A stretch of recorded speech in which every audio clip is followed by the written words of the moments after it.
There's a baby duck out here in my front yard. I don't know if you can see it or not, but there's a baby duck over there. Where the world did baby duck come from?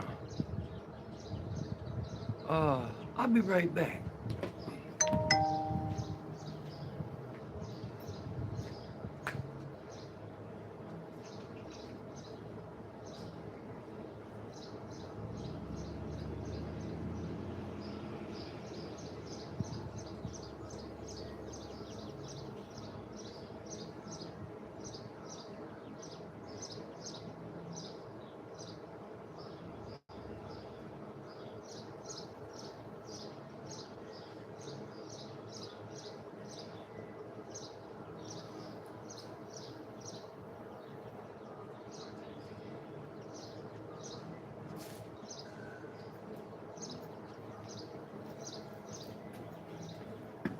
Yo, there was a baby duck over there. What in the world? I tried to catch the little baby duck, but that sucker was quick. He gone. He gone. Anyway, I'm just kind of kicking it after the move, going live. The move was terrible, by the way. I recommend not using U-Haul. Like, if you could avoid a U-Haul, do so, because they're terrible. I mean, the GM, the general manager, she was cool. She tried to make everything right, but there was this one dude, Joe, and Joe messed everything up. He put me like 3 weeks behind. Uh, when we were getting ready to move, we told him, hey, we're going 700 miles away. In his mind, he thought that was going to be a round trip. So he messed up the U-Haul itself, and we had to wait a week before we could get refunded the money that we spent on the U-Haul he messed up. And then, like, in that week's time, I had to spend the money that I was going to be surviving on here until I found a job. And, you know, Joe at U-Haul really messed a lot of things up. He put me behind about 3 weeks, um, about $3,000. You know, I highly recommend. Hi, Janet. Yeah, I highly recommend not going to U-Haul at all because they will jack you around all kind of sideways.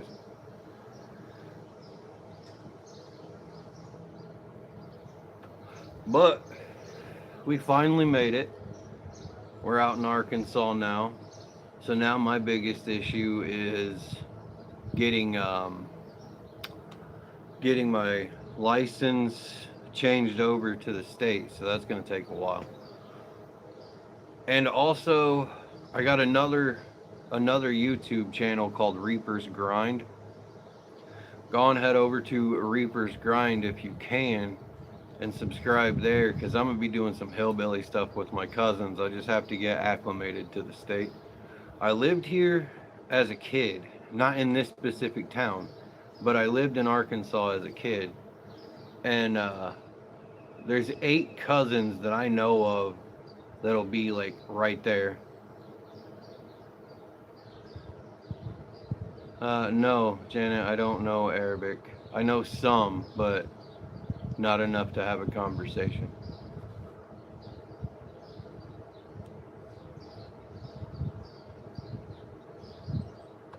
So yeah, the Reaper's Grind channel is gonna be it's gonna be like just getting together with my cousins and fishing, hunting, just being a hillbilly, you know. And I grew up in Arkansas. My cousins are about 3 hours away, so it's gonna be it's gonna be like a decent time hanging out with them. It's just getting everything in line because we've all grown up. We all got jobs now. Real life kind of sucks for us, but we'll make it happen, homie. We will make it happen.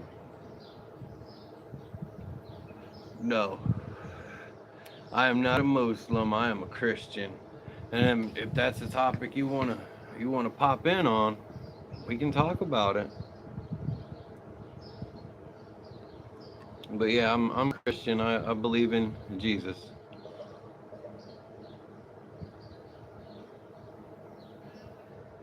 Yeah, sure. Yui, have a great day too. I wish you all the best. Hope all your dreams come true. I'm hoping mine do too. So,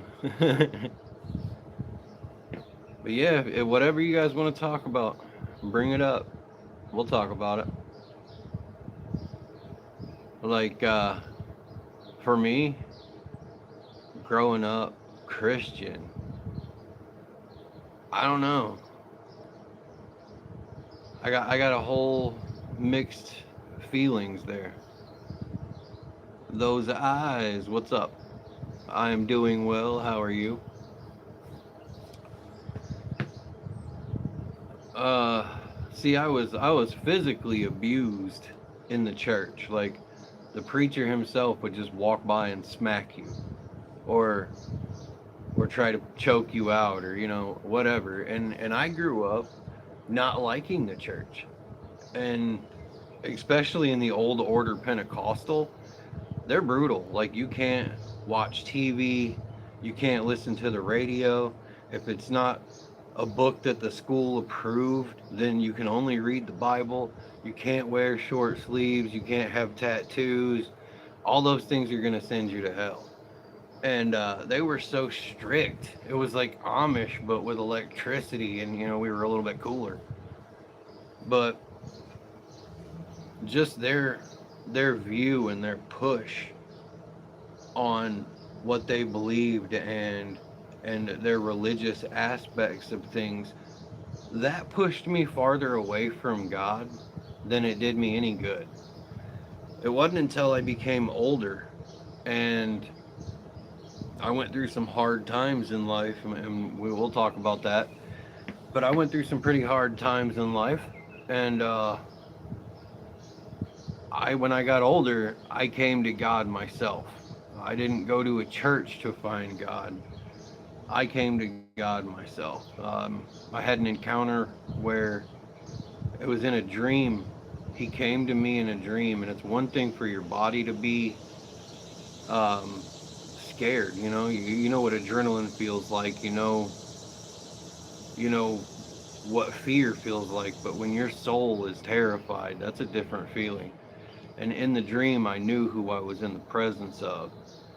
So I woke up and started to look for God myself. And I opened up the Bible, and I found that the God in the Bible and the God the church taught me about are two completely different beings. The God in the Bible loves me. He understands I'm flawed. He understands that I made mistakes. But he still loves me. He's still willing to forgive me. The God that I found in church was going to send me to hell for even breathing. The God I found in the Bible truly does love me. So I don't really conform to a church. I conform to what I believe God wants out of me. And I try to do my best. I'm not going to tell you I'm perfect, because I'm not by any means. But I try.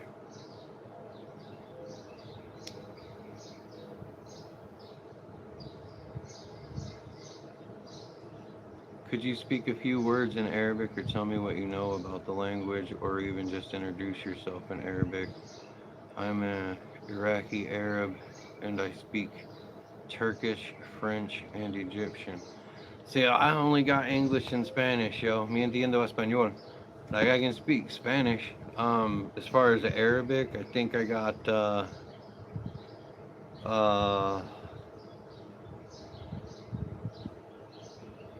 yeah, I got nothing. I got nothing. I know very little. As far as Turkish, I'm not sure.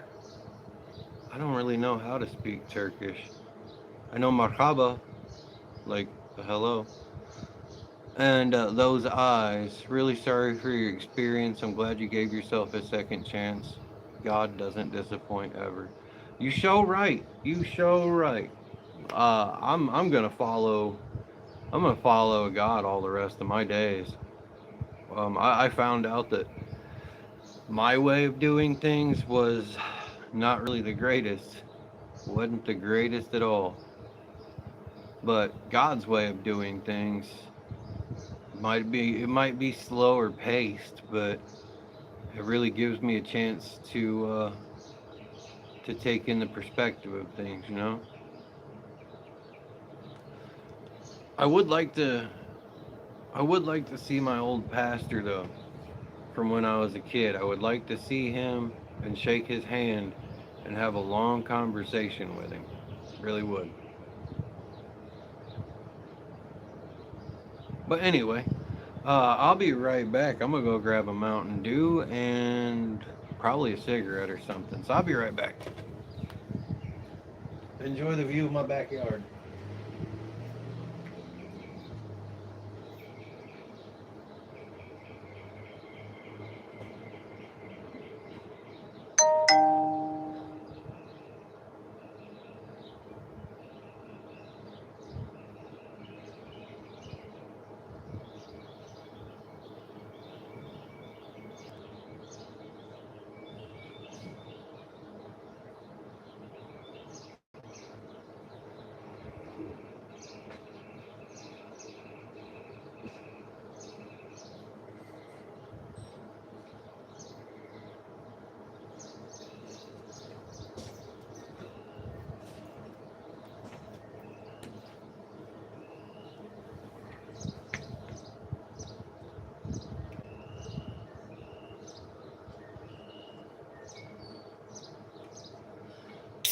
On the topic of gaming, though, because this is Marble Fox Gaming.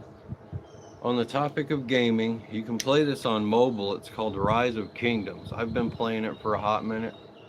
It's a really cool game. It's pretty much based on strategy, and there's like these commanders, but they're historical people like Scipio Africanus, Joan of Arc, Minamoto. Like all these historical people are your commanders, and you can control basically an army, but you have to build the army up. You like have to like I don't know, you got to build up your whole civilization. It's a cool game.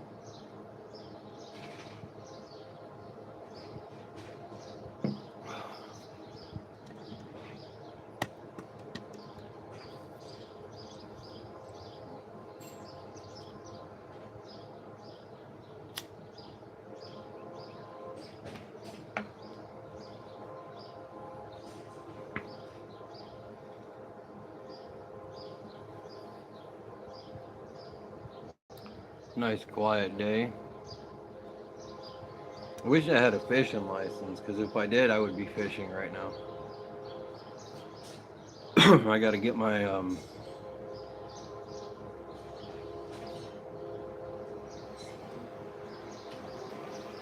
I got to get my fishing license up.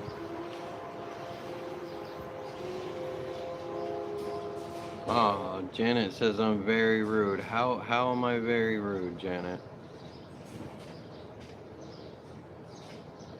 But yeah, I would love to go out and catch some catfish right now. That'd be a lot of fun.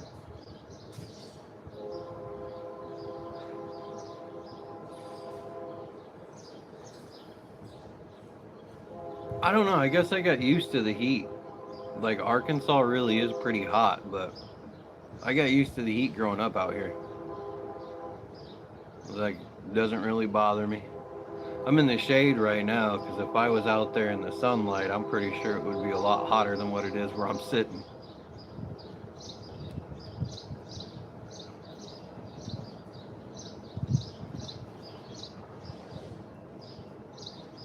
There's a lot of places that get hot too. It's not like, I don't know, America's just so huge. Like Georgia, Arkansas, Oklahoma, Texas, Florida, all those places are extremely hot.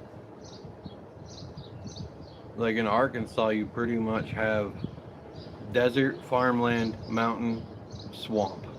Like all four climates or all four geographics in one state. It's pretty cool.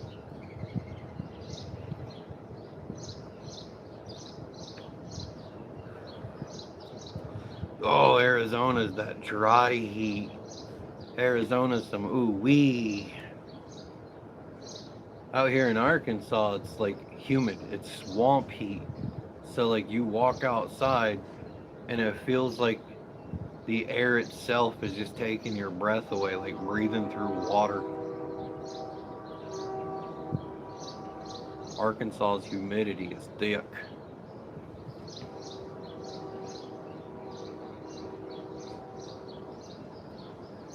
You know what I really did like about Arizona was the amount of lizards that you could catch. As a kid, especially for me as a kid growing up in the 90s before cell phones and stuff, like I'd be out there catching little lizards.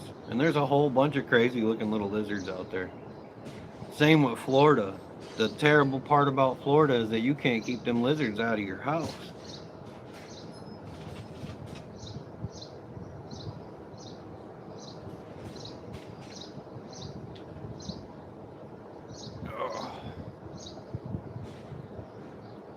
But no, it is a pretty beautiful day. Those lizards are scary. Some of them are. I don't know what it's called. It's like a I don't know what it's called out here in Arkansas, but they're like little mink lizards or something. And if you pick them up or scare them or something, they'll shoot their tail off at you. It's the weirdest thing ever. They're like black and like a bronze. They got bronze streaks down their sides. There's some crazy looking little lizards. You don't really see them. I mean, I haven't seen any since I've been here, and I've been here for about 4 days now. But you like probably won't see them until you get closer to the south of the state. Oh, Iceland. Nice. Like geographically, Iceland always messed me up as a kid in school, right? Because it's named Iceland. So you would think it was just ice, but it's completely opposite, right? Iceland is actually lush and green and amazing. Greenland, however, is a frozen wasteland. Yeah, it was always messed me up geographically in school.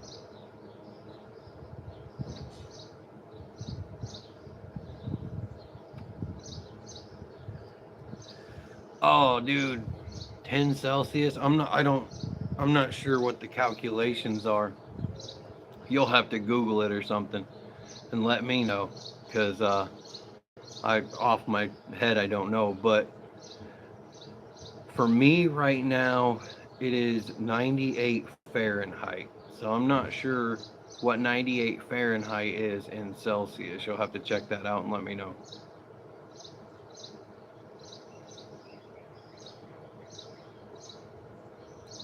You know what? I would love to go fishing in Iceland. Fishing and woodworking are two of my hobbies. Um, like I built this table for my friend. I still have to send it to him. He lives out in London, so I built it for him. I got to send it to him. The chair that I'm sitting on, I built just out of I was just bored. I was bored, and I lived in a farming community, so I built one chair that says God made a farmer. I think this one's got a corn cob. Yeah, yeah, a little corn cob. But yeah, I would definitely love to go fishing in Iceland too. That'd be really cool. Like I hear you guys got some big fish out there.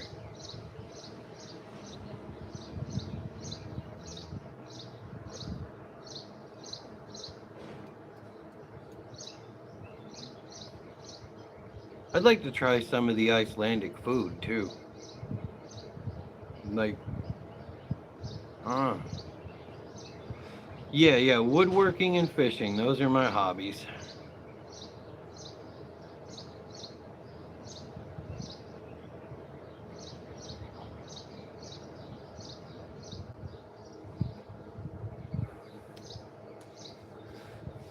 on the on my other YouTube channel, on the Reaper's Grind channel, we just started that channel not long ago, so it doesn't really have that many subscribers. But once I hit 50 subscribers on the Reaper's Grind channel, I will probably start doing a lot more woodworking. I'll go live and just woodwork, build some tables, craft some things up, you know, see where it goes. I'm also going to be fishing with my cousins on the Reaper's Grind channel. So hopefully that channel takes off and you can see some of the hillbilly madness. Ain't too much hillbilly madness going on right now because it's Sunday. I live 3 hours away from my cousins, and I just got here in the state, so I don't even have a fishing license yet. It's going to take me 2 weeks to a month to probably get everything organized the way I'd like it to be. But once that happens, I'll be out fishing all the time. There's something in this tree. This joker is making a lot of noise. Here, let me take y'all with me. Something in this tree is making some. Oh, there. It was a blue jay.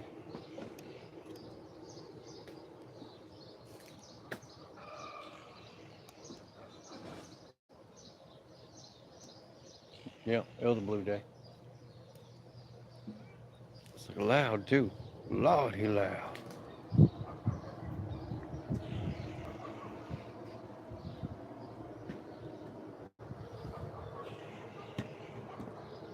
Oh.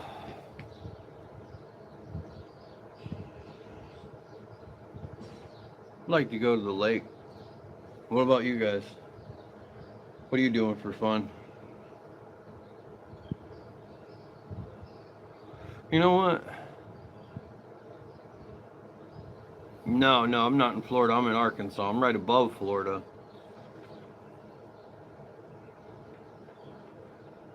I actually, I got a funny story though. I got a funny story about an Amtrak ride, like on a train. I don't know where you guys will. One of you's in Iceland. I don't know where the other one's from. Yeah, I was on an Amtrak ride that left me speechless. I didn't get back on a train for, gosh, probably a couple of years after that experience. Give me 1 sec. I'll be right back. Oh, I gotta go inside real quick and grab a smoke. So, oh gosh, I'm getting old.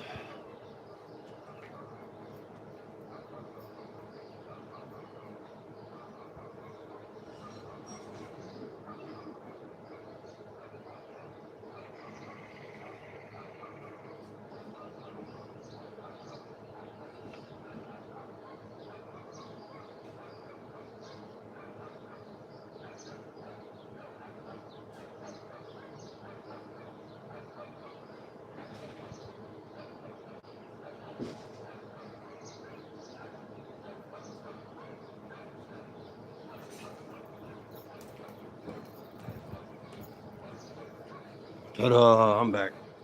All right, so this wild Amtrak ride that I went on, it started out in this little town called Hope, Arkansas. And the train was supposed to get there at like 9 o'clock. It didn't actually show up until about 11:30. So I finally hop on the train and I asked the one of the dudes that was working the train, I said, hey, is the bar car still open? And he says, no, they closed down, but there's still people out there hanging out or whatever if you want to go chill. And I was like, all right, cool. So I picked up my backpack and I walked out to the bar car. Now I had 2/5 of whiskey in my backpack. Bar car might have been closed, but I was the bartender tonight, baby. So, because that's how I am. If I'm gonna go somewhere and I'm gonna do something, I'm gonna do it, right? We finna party now. So I go into the bar car.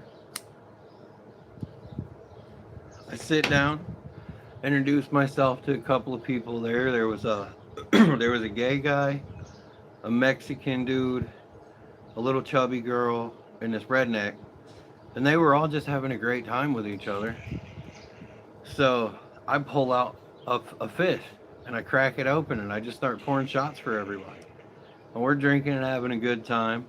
We start singing, and it was Tennessee Whiskey by Chris Stapleton. We were singing that song on the Amtrak in the middle of the night, rolling through God only knows where. And little Mexican dude comes up to me and he says, "Hey, Vato, have you met the crackhead lady yet?" And I'm like, "No, I have not." He's like, "Don't worry, dude, you will." And I'm like, "All right." So we're partying, doing our thing. I gotta go to the bathroom, right? Because we'd been drinking all night long. And if you've ever been on an Amtrak, you know that the bathrooms are downstairs on the Amtrak. So I get up and I'm walking to the bathroom. Well, I noticed that there's this dude and he's sitting there with his coat over his lap, but you could tell that he's beating on it. And I'm like, whoa. So I look over to see what he's looking at, and there's this little white girl asleep. Like, she's probably 23, 24 years old. She over there sleeping. He's across the aisle just going to town, and I'm like, what the hell? So I go to the bathroom. I come back up. He's still going at it. I go into the bar cart, and I'm not getting involved because it ain't my business. He ain't hurting nobody. It's just weird. So I go back into the bar car, and I'm partying. The little gay guy that we were hanging out with started to get a little tipsy, and he was like, "If you want to meet me in my room, blah blah blah," and then he messes around, just goes off, and I'm like, "Keep that in mind, dude, but I'll pass." So we're partying, we're having a good time. Next thing you know, I'm like, I got my backpack right here in the seat next to me, right? And this woman comes up, and she might have been pretty in younger days, but it looked like she lived a hard life and got put up wet. So I got my backpack, and this woman comes up and she says, "Excuse me, is there a reason why your backpack's on the chair there?" And I said, "Yeah, kind of makes me comfortable knowing where my belongings are." She grabs my backpack, puts it on the floor, and sits down beside me and says, "Well, I'll make you feel comfortable," as she tries to like lick my face. I'm like, "No, you won't." So she gets up, walks off. We keep partying, we doing our thing, and I gotta go to the bathroom again. Been a couple of hours. So I'm going toward the bathroom. Old boy's still over there yanking it. And I'm like, "Dude, there ain't no way. It's been hours. How are you still going at it like that, dude? No." So I go downstairs. I go to the bathroom. I come back up. The train finally stops so we can take a smoke break. So we get out of the train. We go smoke a couple of cigarettes or whatever. I'm chilling out with the little Mexican dude. Well, here comes the little crackhead lady, and she tries to put her arms inside the Mexican dude's coat while he's wearing it. And he was like, "Whoa, what's up?" So that was a big thing. We end up going back into the train. We partying. One more time, I gotta go to the bathroom because I'm on my way to Chicago, and by now we're about 2 hours away from Chicago. So I go down to the bathroom. Old boy's still cranking it, but this time his coat's gone. Like, he's just got his whole self exposed, just going at it. And I'm like, what in the hell? So I go to the bathroom, right? And as I'm headed down to the bathroom, the little crackhead lady falls out of the bathroom with her panties down. And then some fat guy falls out on top of her. And I'm like, dude, I just gotta go pee, man. So I step over them. I go pee. I go back upstairs. The train finally hits Chicago. I get out of the train and I call Erica up on the phone. And I'm like, this has been the wildest experience. And as I'm talking to her, some dude walks up to me. He's like, "You want to buy some coke, man?" I'm like, "No, dude. You see me on the phone. Why are you over here being ratchet?" So I tell her, I was like, "I'm not getting back on that train at all. Like, I know I got another hour to go for the place that I needed to be, but I'm not getting back on that train. You're gonna have to come and get me, because this whole train ride been ratchet as hell." So she's on her way to get me. I end up meeting these people who got stuck at the Amtrak station for like 7 days because the train broke down. They had to fix the engine. I had 3 cigarettes and a joint. And I just looked at old dude and I took the cigarette out of my pack and I gave him the rest of them with that joint. And he seen that joint and was like, dude, you are a godsend. So he shook my hand, went outside, he sparked it up. About that time, Erica comes pulling up. So I jump in the car and we leave and head to where we were going because I wasn't getting back on that train. But that's just one of about 5 wild stories I have on Amtrak. Now, I will say, don't use U-Haul if you're moving, okay? F those guys. But if you go on Amtrak, be ready for a party. If you're trying to get into something ratchet, keep it at a respectable level, okay? Keep it at a respectable level. But if you're trying to have a good time on Amtrak, I'm pretty sure if you look for the right people, you'll find them.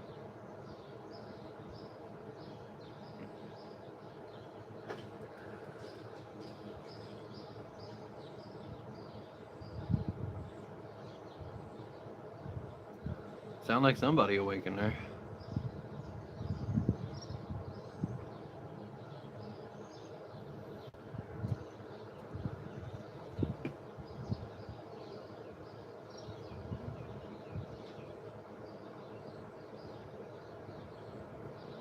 Yo, what's up, KJ? How you been, dude?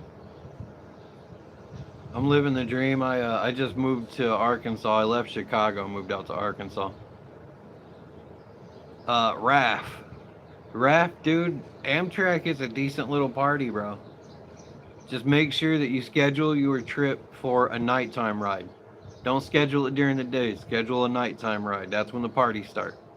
When the bar closes down, people start partying. They bring their own alcohol.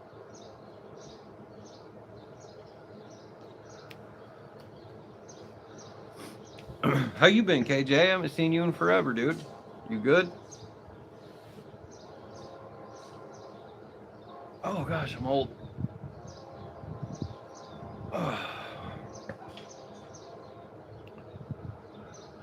Oh, nice, nice. You got some details on the new book you're working for, buddy? I need to get back into writing again, man. I need to do some short stories. It's just haven't really found the time to just sit and think.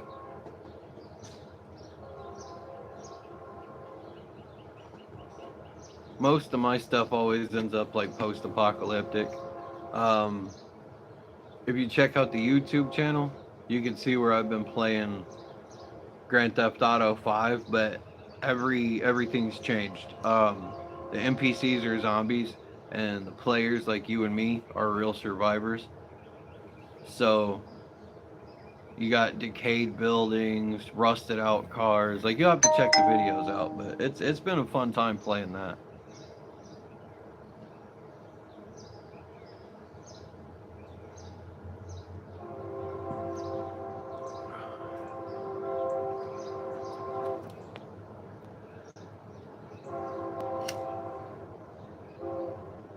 I got one more cigarette in me, and then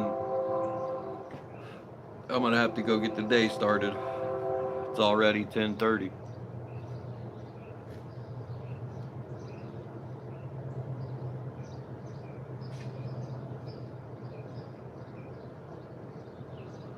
Hey, you are correct in that though. War and famine are twin sisters, especially in siege battles. You know, in siege battles, people end up starving. Like just to think about the totality of how serious a siege battle would be. Because you're starving, bro. You can't go outside the city walls. You have no supplies. If you go outside the city walls, you're going to get slaughtered. But if you stay within the city walls, you're going to die slow and painful, and it's going to be excruciating. War and famine are twin sisters, good sir. You are correct.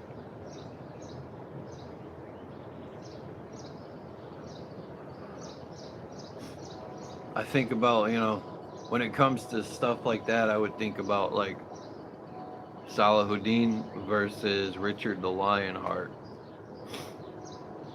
I'd be, I guess that would be the closest to think of what a siege combat warfare would look like.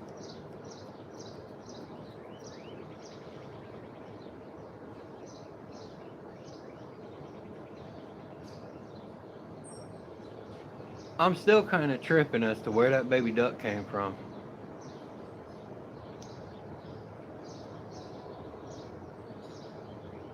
A little baby duck ain't gonna make it because there's too many cats in this neighborhood. And I tried to catch the little baby duck, but he ran. He was quick.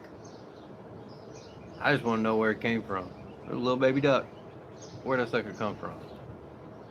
Because there ain't no water sources around here that I know of. I mean, like, there's a river on the outskirts of town, but that's way out there. How that little baby duck get from out there to here?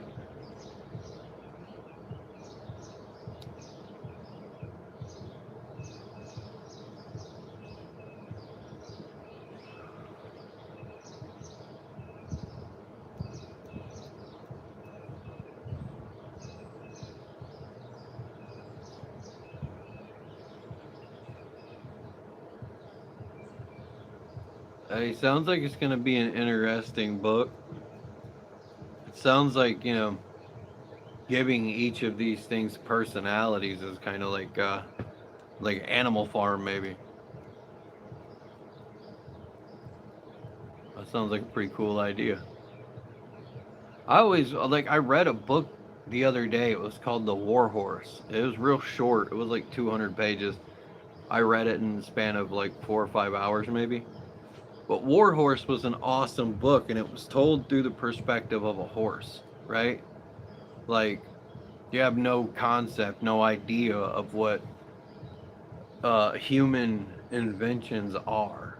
Like, if you don't know what a car is, and it's the first time you've ever seen one from the perspective of a horse, what is that thing?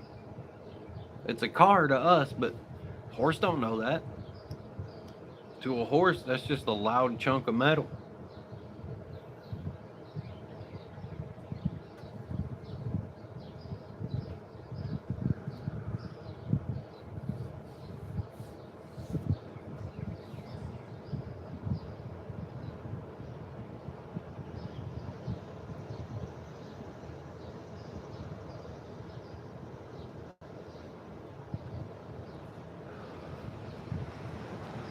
But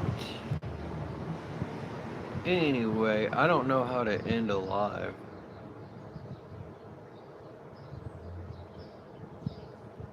I don't know how to end a live. What do I do? I gotta get some stuff done today. I just don't know what to get done today.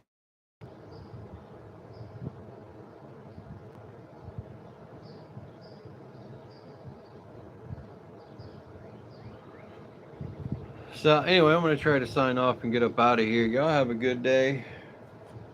I'm gonna try to have a good day myself.